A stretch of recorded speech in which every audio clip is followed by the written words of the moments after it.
അസറ് surprise ആവാൻ വേണ്ടി 3 മണിക്ക് അവിടെ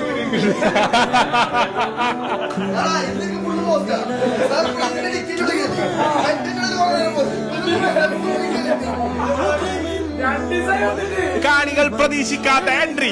ആയിരക്കണക്കിന് വരുന്ന യുദ്ധ സാമ്രാജ്യത്തിന്റെ അധിപനായ രാജാവ്.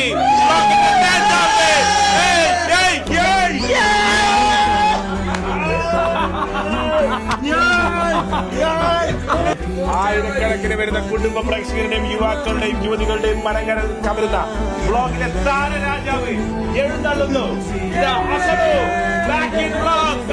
അവസാനം പെരുന്നാൾ കണക്കാക്കി ജോർജിയയിൽ നിന്നും കിട്ടാത്ത ഫ്ലൈറ്റ് പിടിച്ച് ചാർട്ടേഡ് ഫ്ലൈറ്റ് പിടിച്ചു വന്നിരിക്കുന്നു.